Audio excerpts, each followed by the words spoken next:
Shalom teman-teman, kembali bersama saya Nathan. Kali ini kita akan membahas satu renungan yang menarik tentang Elia di tepi sungai Kerit. Mungkin teman-teman sudah pernah membacanya atau mungkin sekedar lewat saja dalam membaca firman Tuhan ini.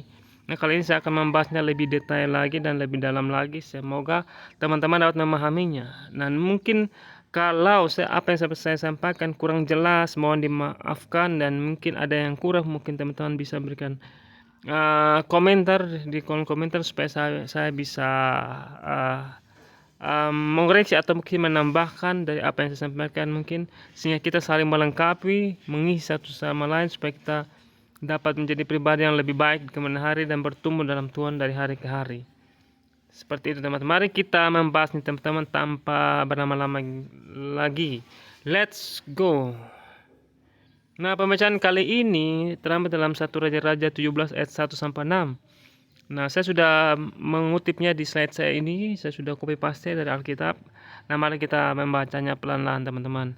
Lalu berkatalah Elia, orang Tisbe dari Tisbe Gilead, kepada Ahab, demi Tuhan yang hidup, Allah Israel yang dikulayani, sesungguhnya tidak akan ada embun atau hujan pada tahun-tahun ini, kecuali kalau aku katakan. Kemudian datanglah firman Tuhan kepadanya, pergilah dari sini, berjalanlah ke timur dan bersembunyilah di tepi sungai Kerit, di sebelah timur sungai Yordan. Engkau dapat minum dari sungai itu, dan burung-burung agak telah kuperintahkan untuk memberi makan engkau di sana. Lalu ia pergi dan ia melakukan seperti firman Tuhan. Ia pergi dan diam di tepi sungai Kerit dan di sebelah timur sungai Yordan. Pada waktu pagi dan petang burung-burung gagak membawa roti dan daging kepadanya, dan ia minum dari sungai itu. Nah, pembacaan kali ini tidak terlalu panjang, memang hanya sedikit saja yang dituliskan di Alkitab tentang perikop ini, yaitu tentang Elia di tepi sungai Kerit. Nah, mungkin teman-teman sudah pernah membacanya atau mungkin sekedar lewat saja, tapi kali ini saya akan membahasnya lebih detail. Nah, di sini Elia adalah orang Tisbe. Nah, orang Tisbe ini saya kurang tahu ya. Pokoknya dia adalah bagian dalam Israel ya. Dalam Israel, dan Gilead ini termasuk dalam wilayah orang Israel ya. Jadi Elia berasal dari Tisbe Gilead seperti itu. Mungkin teman-teman punya referensi tentang Tisbe Gilead, di mana keberadaannya sekarang. Teman-teman bisa sharing dengan saya supaya saya juga bisa mendapat informasi dari teman-teman supaya kita sama-sama belajar. Kalau kita sama-sama belajar enak teman-teman, kita sering firman Tuhan luar biasa, karena ada sesuatu yang luar biasa kalau kita saling berbagi firman Tuhan gitu. Karena saya tidak merasa yang paling tahu, tapi kita sama-sama melengkapi supaya kita semakin hari semakin bertumbuh dalam Tuhan dari hari ke hari. Kita saling melengkapi dalam satu tubuh Kristus, dan Kristus adalah kepala, kita adalah anggota-anggotanya, seperti itu.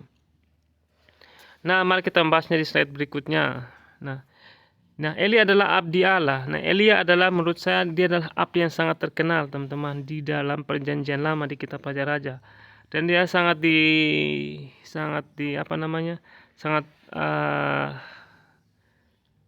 terkenal di zaman raja-raja. Teman-teman bisa baca aja di kitab Raja-Raja tentang bagaimana perannya Elia. Nah, kali ini saya akan membahasnya cuma bagian yang dia di tepi sungai Kerit aja, tidak semua. Nanti di kemudian hari saya akan bahas tentang Elia di bagian yang lain gitu. Tapi saya akan membahasnya singkat saja. Renungan saya kali ini tidak panjang-panjang supaya teman-teman bisa mendapatnya dan bisa mengerti. Nah, dia abdi Allah bukan sekedar nabi. Nah, dia abdi Allah itu adalah nabi, tapi bukan sekedar nabi biasa, teman-teman. Elia adalah nabi yang sangat profetik. Nah, profetik itu artinya orang yang benar-benar mendapat dari Tuhan sesuatu yang khusus, spesial, di mana dia sangat peka dengan Tuhan, sangat disenangi Tuhan dalam hal melakukan firman Tuhan gitu. Jadi dia jadi nabi yang sangat giat dalam Tuhan gitu. Dia sangat sungguh-sungguh dengan Tuhan begitu. Makanya Elia itu adalah salah satu nabi yang ditakuti oleh orang-orang di zamannya gitu. Karena dia adalah nabi yang sangat tegas, keras, dan benar-benar tidak kompromi dengan dengan hal-hal yang jahat dibuat oleh bangsa Israel ketika bangsa Israel menyembah Baal, menyembah berhala. Dan dia nabi yang sangat keras, tegas, dan dia tidak main-main dalam menyampaikan firman Tuhan. Makanya Nabi Elia ini nabi yang sangat disegani dan sangat ditakuti oleh orang-orang yang di zamannya gitu, oleh raja-raja di zamannya. Bahkan juga raja-raja di sekitar Israel juga sangat menyegani Nabi Elia begitu. Nah, abdi Allah bukan sekedar nabi biasa, tapi orang dipilih Tuhan khusus untuk menyampaikan firman Tuhan, dan apa yang diminta abdi Allah kepada Tuhan itu pasti dijawab Tuhan. Abdi Allah juga biasanya mengadakan mujizat-mujizat ajaib. Jadi Elia ini sangat dekat dengan Tuhan. Artinya dalam arti dia apa saja yang dia minta, asalkan dalam hal yang benar, dalam hal untuk memuliakan Tuhan, Tuhan akan jawab bagi dia gitu. Jadi Tuhan akan menjawab setiap permintaannya begitu. Nah, contoh Musa juga disebut juga abdi Allah. Nah, dia dipilih Tuhan untuk melakukan perkara yang ajaib. Jadi abdi Allah itu teman-teman, dia diberikan sesuatu yang khusus sehingga dia dapat melakukan tanda mujizat yang besar. Seperti Musa, dia bisa membelah laut terberau dan mengadakan mujizat-mujizat itu karena memang disebut abdi Allah itu mengabdi, artinya menjadi kacung Tuhan, artinya budak Tuhan yang benar-benar tidak bisa tidak dari Tuhan. Artinya dia seperti sudah kontrak mati lah dengan Tuhan. Artinya Tuhan maunya apa dia harus ikut gitu. Dia intinya abdi Allah ini lebih gimana ya, lebih dekat dengan Tuhan. Artinya dia sangat taat dengan Tuhan lah begitu. Jadi dia mengabdi sepenuh hati, sepenuh jiwa, sepenuh kekuatan. Pokoknya dia hidup untuk Tuhan saja, tidak mau hidup untuk yang lain. Itulah abdi Allah. Makanya Elia itu sangat terkenal di zamannya, bahkan sampai zaman Yesus saja Elia masih disebut-sebutkan, sangat dikagumi oleh orang-orang karena dia adalah nabi yang sangat berpengaruh di zamannya seperti itu. Nah, Ulangan 33 ayat 1, inilah berkat yang diberikan Musa abdi Allah itu kepada orang Israel sebelum ia mati. Nah, Musa disebut abdi Allah gitu. Jadi abdi Allah dia sangat dekat. Bahkan Musa ini bertemu muka dengan Allah, walaupun Allah mukanya bercahaya, tapi dia bertemu di atas gunung Sinai gitu, bertemu dengan Tuhan, sangat dekat. Artinya itulah abdi Allah, dia mengabdi sepenuhnya untuk Tuhan. Jadi dia tidak mau kompromi dengan dosa. Artinya dia sangat tegas dengan hal-hal yang dosa. Artinya dia sangat walaupun mereka punya kesalahan, punya kekurangan, tapi kekurangan mereka itu tidak terlalu besar kekurangan orang lain gitu. Jadi mereka itu benar-benar sangat setia dengan Tuhan begitu. Sangat komitmen banget dengan Tuhan. Makanya mereka nih orang-orang yang dipilih Tuhan khusus untuk menyampaikan firman Tuhan dengan tegas begitu. Nah, Hakim-Hakim 13 ayat 6 tentang Simson. Nah, di sini juga ada tentang Simson. Nah, kemudian perempuan itu datang kepada suaminya dan berkata, telah datang kepada seorang abdi Allah yang rupanya sebagai rupa malaikat Allah, amat menakutkan. Tidak kutanyakan dari mana datangnya dan tidak juga diberitahukan namanya kepada aku. Jadi ketika kabar bahwa Simson akan dilahirkan, ibunya Simson akan melahirkan Simson. Nah, itu dinubuatkan, dibawa nubuat oleh abdi Allah. Ada abdi Allah yang datang kepada orang tuanya Simson berkata bahwa mereka akan mengandung seorang anak seperti itu, yaitu Simson. Nah, di sana abdi Allah. Jadi abdi Allah itu orang yang tidak bisa main-main dengan perkataan Tuhan. Artinya apa yang mereka dapat dari Tuhan itu yang mereka sampaikan. Mereka tidak bisa bernegosiasi dengan manusia begitu. Artinya misalnya Tuhan berfirman A, mereka sampaikan A, tidak boleh mereka tambah B, C, atau kecuali pokoknya lurus lah. Mereka tidak bisa disogok gitu.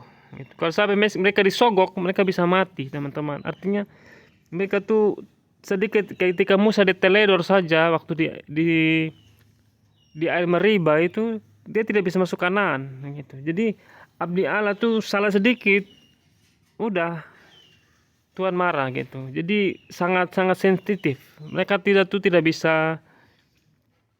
bisa main-main dalam mengikuti Tuhan. Itulah abdi Allah. Mereka sudah memutuskan untuk ikut Tuhan sungguh-sungguh. Nah, ada abdi Allah satu lagi yang saya pernah baca di kitab Perjanjian Lama, bahwa itu abdi Allah ini ketika dia menyampaikan firman Tuhan kepada salah satu raja di Israel atau raja Yehuda ya.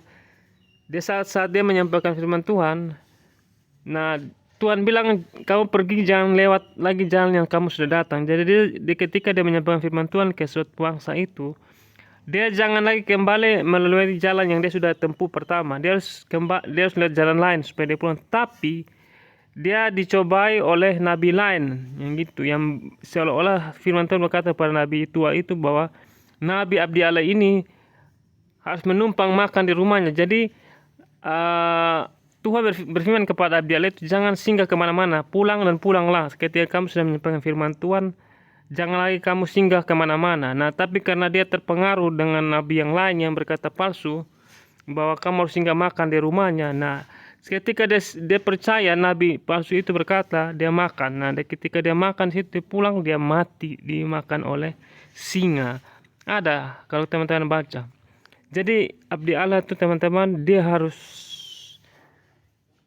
komitmen, teman-teman. Dia tidak boleh kompromi dengan orang lain. Jadi apa yang Tuhan sampaikan di dia tidak boleh dengar yang lain gitu.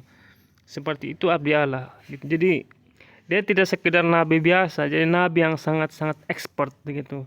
Sangat tingkat kepekaan dengan Tuhan, tingkat kedekatan dengan Tuhan itu sangat tinggi. Dia pergaulan dengan Tuhan itu sangat erat, sangat dekat, sama seperti ya Henok lah, sampai dia naik ke surga, bergaul arif dengan Tuhan. Jadi sangat-sangat dekat dengan Tuhan. Jadi Tuhan percayakan dia banyak hal sehingga dia dapat melakukan mujizat-mujizat yang besar begitu. Musa saja salah sedikit ketika dia terlero dengan perkataannya di air Meriba itu, dia tidak masuk Kanaan. Nah, itulah abdi Allah. Itu makanya yang paling terkenal di dalam perjanjian lama itu satu, Henok, salah satu Henok, Musa, Elia. Itu tiga pribadi itu nabi yang sangat-sangat terkenal karena mereka tuh sangat dekat dengan Tuhan, sangat peka. Pokoknya salah sedikit Tuhan marah gitu. Jadi tidak bisa dikatakan, tidak bisa main-main. Nah, itu abdi Allah. Jadi kalau teman-teman mau jadi abdi Allah, hati-hati teman-teman.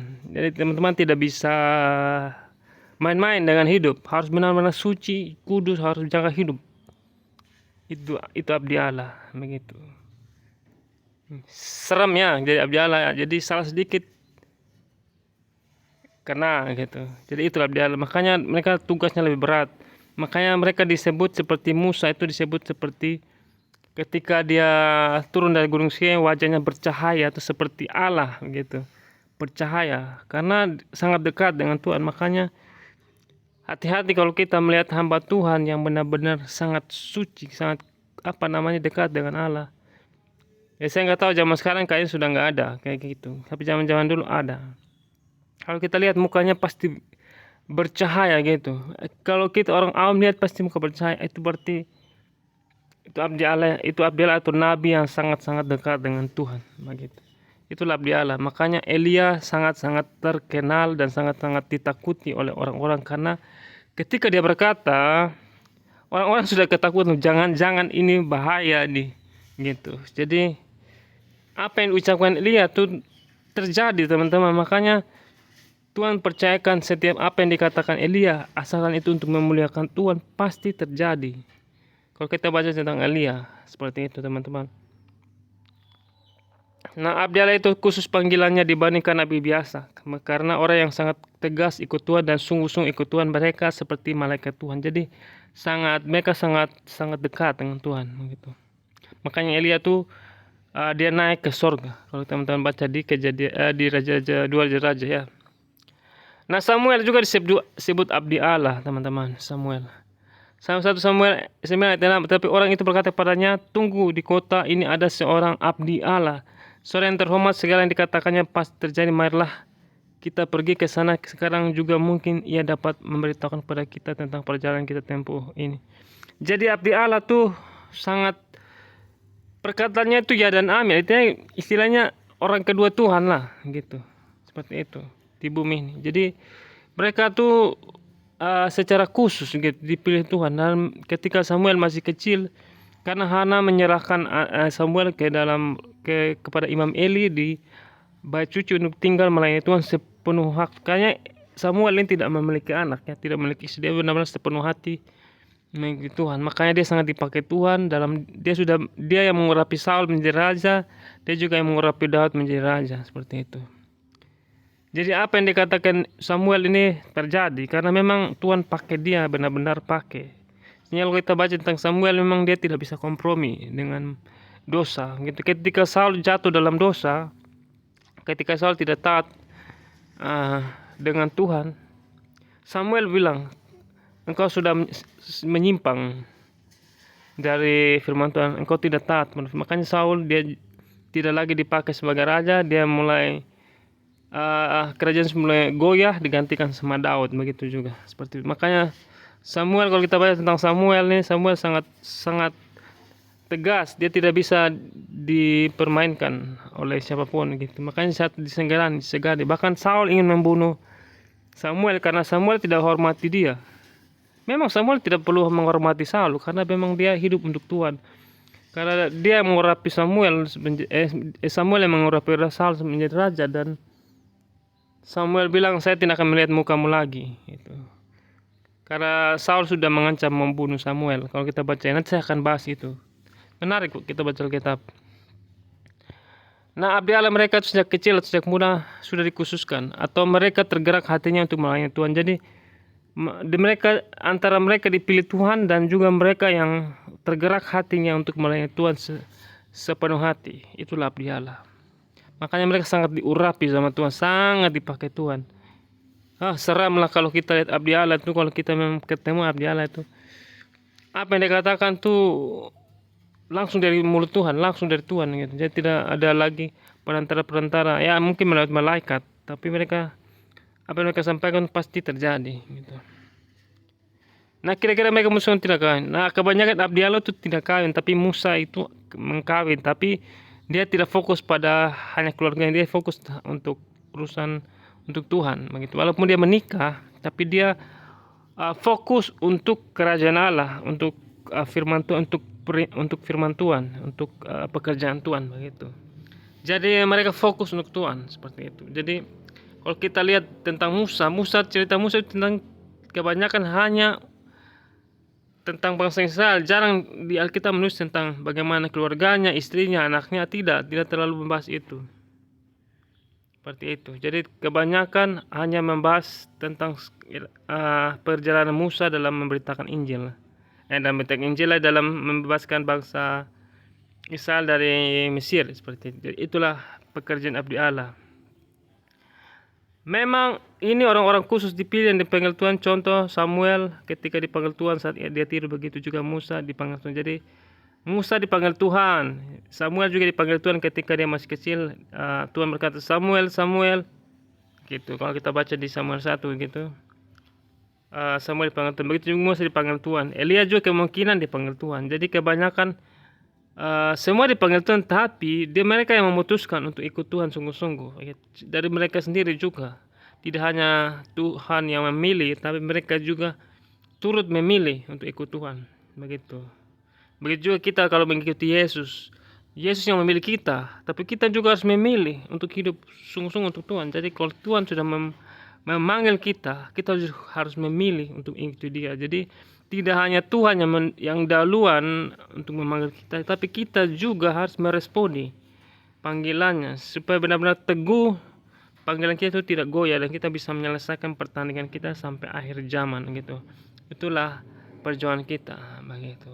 Jadi teman-teman yang mungkin mendengar ini mungkin agak keras, tapi ini penting teman-teman, karena supaya kita bisa mendapat kehidupan yang terbaik dalam kerajaan surga nanti. Saya tidak mau teman-teman kita semua masuk surga hanya sekedar masuk saja, tapi kita harus menyelesaikan panggilan kita supaya kita mendapat posisi yang terbaik. Bukan berarti kita merasa sombong di surga, tidak teman-teman, tapi kita benar-benar menyelesaikan misi kita dalam bumi ini, bukan untuk supaya kita sosokan, tapi supaya kita benar-benar menyelesaikan panggilan kita, supaya kita bisa mempertanggungjawabkan hidup kita di hadapan Tuhan di kemudian hari sesuai dengan panggilan kita. Apa saja ya, mungkin dalam pekerjaan kita harus bekerja dengan baik, dengan tekun, dalam kebenaran, dalam kejujuran. Terus dalam bisnis juga kita lakukan yang benar, dengan baik, dengan suci. Kita tidak boleh manipulasi data, uang. Kita jangan cari keuntungan atau laba yang berlebihan. Kita harus seimbang, neraca yang seimbang. Kita nggak boleh curang dalam bisnis, dalam usaha, dalam pekerjaan, atau dalam hal apapun. Dalam melayani Tuhan kita sepenuh waktu. Kita harus serius, sungguh-sungguh jangan menyimpang ke kiri dan kanan, jangan main-main dengan dosa. Artinya kita harus berjuang keluar dari dosa. Artinya itu yang harus kita lakukan sebagai anak-anak Tuhan. Begitu. Kita jangan sama seperti dunia ini. Kita jangan ikuti cara-cara dunia. Kita harus berbeda, teman-teman. Harus benar-benar berani untuk hidup benar gitu. Walaupun dunia begitu banyak tawaran kenikmatan atau sesuatu yang enak dilihat mata, supaya dipuji orang, disanjung orang, banyak like, banyak follower atau apa. Jangan, teman-teman, fokus dalam kebenaran, begitu, dalam kekudusan, begitu. Walaupun kita terkadang seperti itu, tapi kita harus belajar keluar dari hal-hal yang membuat kita mencintai diri kita sendiri. Artinya yang membuat kita hanya untuk diri kita sendiri, artinya kita memuaskan daging kita. Tidak, kita harus melangkah untuk menyenangkan Tuhan, hidup dalam roh. Seperti itu, teman-teman. Mari kita lanjut, teman-teman. Nah, setelah ayat 17 ayat 1 berkata, lalu berkatalah Elia orang Tisbe dari Tisbe kepada Ahab, demi Tuhan yang hidup, Allah Israel yang kulayani, sesungguhnya tidak akan ada embun atau hujan pada tahun-tahun ini kecuali kalau ku katakan. Jadi luar biasa ya. Dia bilang kepada Tuhan, bilang kepada demi Tuhan yang hidup. Elia berkata, orang Tisbe itu kepada Ahab nih. Ahab ini raja Israel lah. Raja Israel. Kalau nggak salah ya, raja Israel. Demi Tuhan yang hidup, Allah Israel yang kulayani, sesungguhnya tidak akan ada embun atau hujan pada tahun-tahun ini kecuali kalau kukatakan.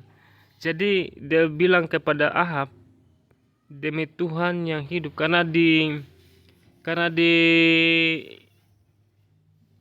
di Israel tuh dalam keadaan kekeringan ya, tidak turun hujan, makanya Ahab ini mencari orang untuk abdi Allah, untuk supaya hujan turun lah. Dia ingin supaya hujan, karena di sana hujan tidak turun begitu selama berapa tahun ya. Kalau nggak salah saya akan teman-teman koreksi, saya mungkin belum membacanya dengan baik ya. Tinggal teman-teman baca lagi di pasal sebelumnya ya. Nah,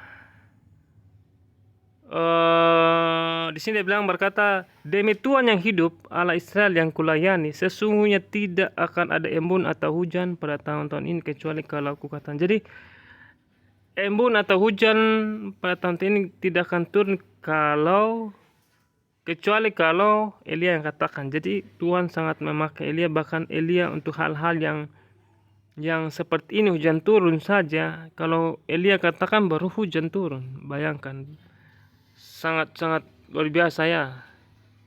Jadi apa yang Elia katakan pasti terjadi. Karena apa? Allah mempercayakan dia untuk menuntun anak umat Tuhan dalam hal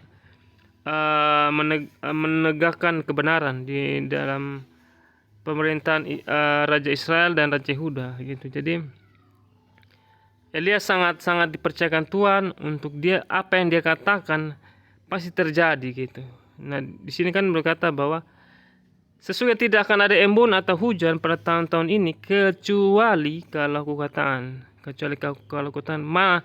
Kita sebagai orang biasa nih, coba kalau kita berani, saat ini musim kemarau ya, misalnya musim kemarau, hujan tidak akan turun kalau saya tidak katakan. Berani teman-teman katakan begitu? Tidak akan berani, tidak akan bisa, karena teman-teman bukan abdi Allah, bukan orang yang dipilih Tuhan khusus.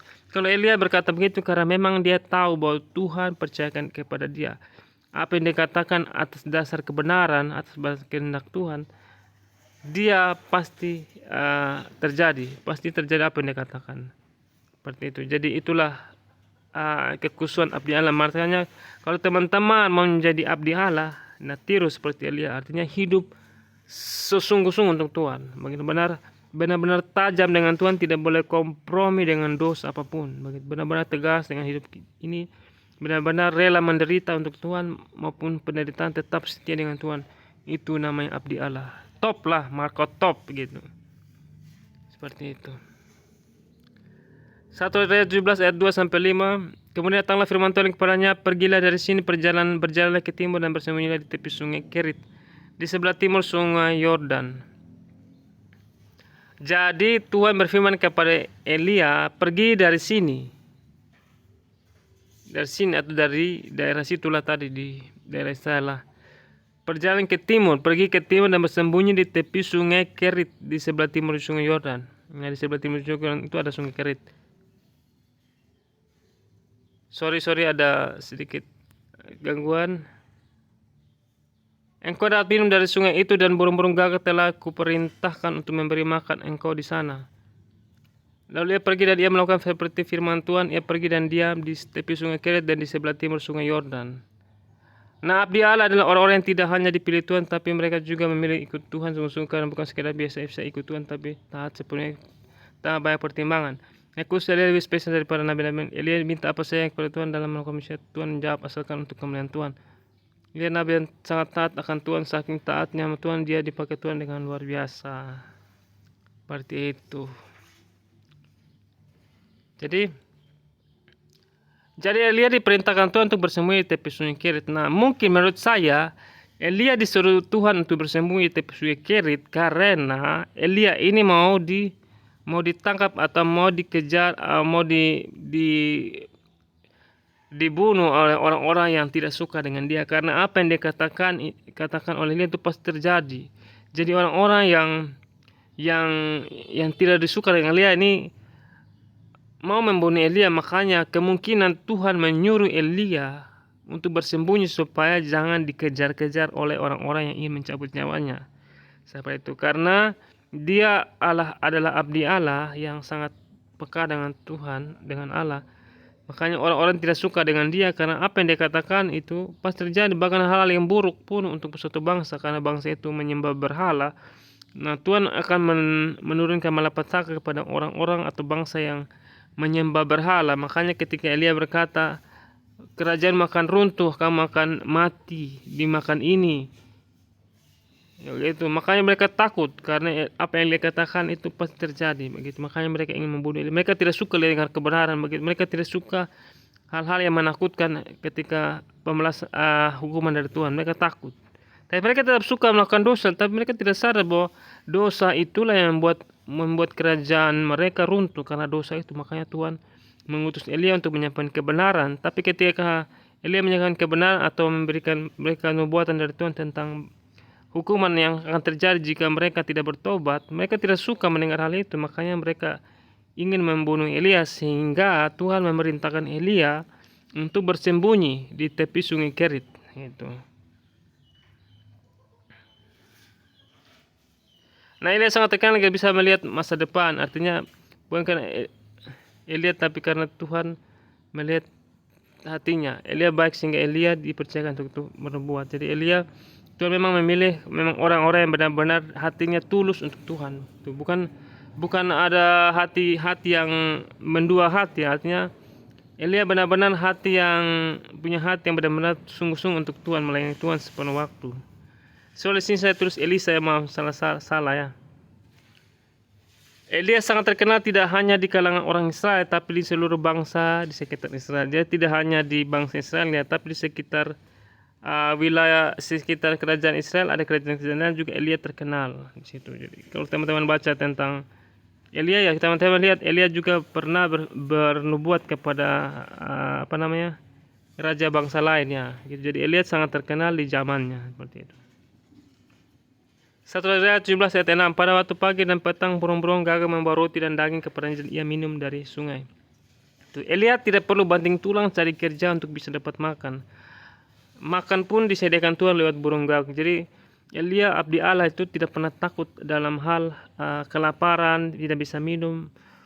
Mereka tahu bahwa Tuhan menyediakan makanan, walaupun lewat orang lain atau lewat burung gagak, pasti Tuhan sediakan. Jadi abdi Allah itu mereka berjalan saja, mereka mau mati-matilah gitu. Mereka percaya bahwa Tuhan akan menyediakan makan. Jadi tugas mereka tuh mengembara, teman-teman. Abdi Allah itu tugasnya mengembara, artinya mereka berjalan terus untuk memberitakan firman Tuhan gitu kepada bernubuat bagi orang-orang bangsa-bangsa gitu. Jadi mereka berjalan keliling kemana mereka mau gitu. Artinya kemana yang Tuhan mau. Mereka tidak bisa duduk-duduk stay di gereja di situ terus, tidak. Mereka keluar seperti ya sekarang, zaman sekarang itu menginjil kemana-mana gitu, atau mungkin terus memberitakan Injil di kemana-mana gitu. Mereka tidak bisa diam. Itulah tugas abdi Allah begitu. Tidak bisa diam artinya tidak bisa diam terlalu lama. Mereka harus berjalan terus, harus memberitakan kebenaran firman Tuhan gitu. Jadi mereka tidak perlu itu juga upah mereka, pas mereka dapat upah dalam melayani Tuhan, pas Tuhan menyediakan semua. Bahkan di saat mereka lapar di tengah hutan sekalipun, pasti Tuhan mengirim makanan sampai burung gagak diutus Tuhan untuk memberikan Elia makan dan minum gitu. Di sini tertulis bahwa membawa roti dan daging. Jadi burung gagak membawa roti dan daging buat dia. Entah dapat roti dari mana ya. Mungkin roti yang dibuat orang, atau ya namanya burung lah, nggak masalah, diambil lah roti begitu. Seperti itu. Atau roti dari Tuhan yang Tuhan buat roti kasih burung bawa, atau daging yang Tuhan berikan buat Elia melalui burung yang makan daging kasih Elia begitu. Jadi sudah jadi, mungkin roti yang sudah jadi yang Tuhan buat, atau daging yang sudah jadi yang Tuhan buat dibawa oleh burung gagak kepada Elia. Burung gagak teman-teman, mungkin kalau sama sekarang di Indonesia ya tidak ada burung gagak, mungkin burung apa yang bawa kasih kita makan, burung elang mungkin. Kalau kita di tengah hutan dalam memberitakan Injil, tidak ada makanan, minuman, atau apa, Tuhan akan mengirim siapapun, apapun bisa memberikan kita makan. Begitu. Dan 1 Raja 19 ayat 5 ayat 6 sampai 6, sudah itu ia berbaring dan tidur di bawah pohon ara itu, tapi tiba-tiba seorang malaikat menyentuh dia serta berkata kepadanya, bangunlah, makanlah. Ketika melihat sekitar, maka pada sebelah kanan ada roti bakar dan sebuah kendi berisi air. Lalu ia makan dan minum, kemudian berbaring pula. Nah ini ketika Elia dalam menghadapi tekanan dari Isabel teman-teman, jadi dia